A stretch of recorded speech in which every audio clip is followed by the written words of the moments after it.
Hyper-casual games are instantly playable, built with simple gameplay that often has infinite level generation.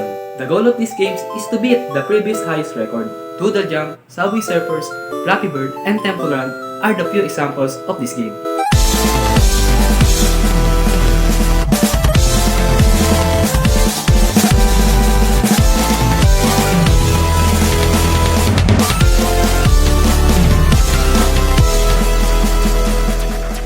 The main problem of these games is if it is too easy, it easily bores the players. When it's hard, it makes them anxious.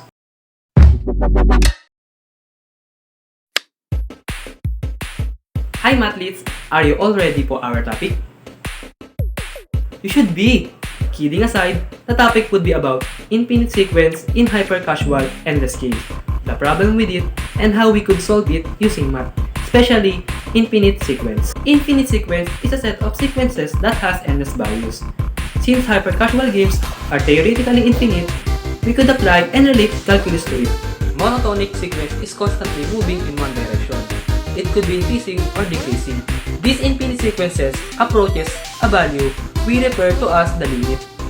Limits procure the long-term performance sequence of the game. Limits of a sequence is essential to make the game progressive. By that, it shows that the infinite sequence can assist us in designing a balanced endless game.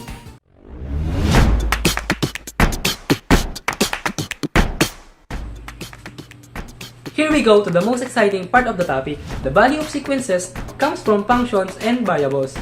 Here's more to explain variables on games.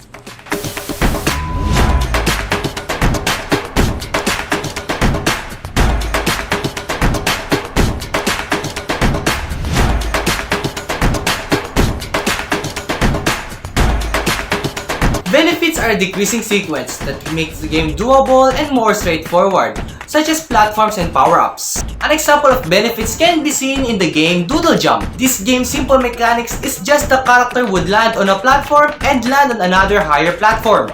Benefits we'll be focusing on this game were the platforms. By playing the game, we could observe that the platforms decreases as the game goes by, but it will never be below 6. Hence, it has a limit of 6. Similarly, it has a function of a over x plus b plus c, where x is the count of the set of platforms, a is the difficulty stiffness, b is the difficulty offset, and c is the minimum count of the platforms. Developers can use this formula. Conflicts in games such as mobs and obstacles are increasing in sequence. This is to make the game more challenging, harder, and more enjoyable as the time goes by. An example of conflicts in games is Temple Run 2. A 3D endless game where the mechanics is you control an explorer who obtained an Asian relic and is now being chased by its monsters. Conflicts in these games are its wide variety of obstacles. As the game progresses, we are being challenged more and more as the number of obstacles grow exponentially. We can use a geometric function to represent the series. A times r is x minus 1, where x is the distance traveled, a is the starting point of the obstacles, and r is the ratio being multiplied to the previous count of the obstacles. Developers can use this formula too. Points reward are increasing sequence that makes the fun game and engaging such as score and prizes.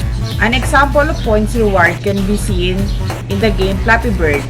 This is an arcade-style game where the player navigates a bird named Fabi to go through a random height pair of pipes. By playing and observing the game, the bird's speed is constant, then the points acquired is also constant. Every minute you will get 46 points since this is a constant.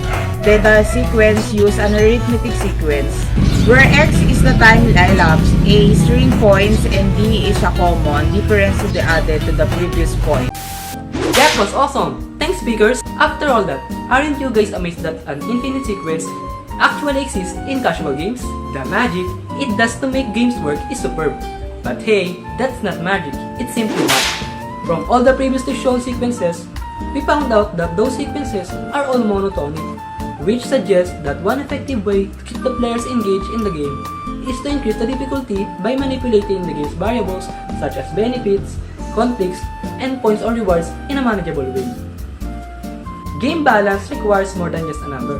there are still many more factors that influence the balance, such as expanding the range of benefits and conflicts, considering that each has distinctive features. However, applying mathematical principles such as this calculus was one of the cornerstones. That's all, mathletes! We hope that you have fun learning with us. Thank you!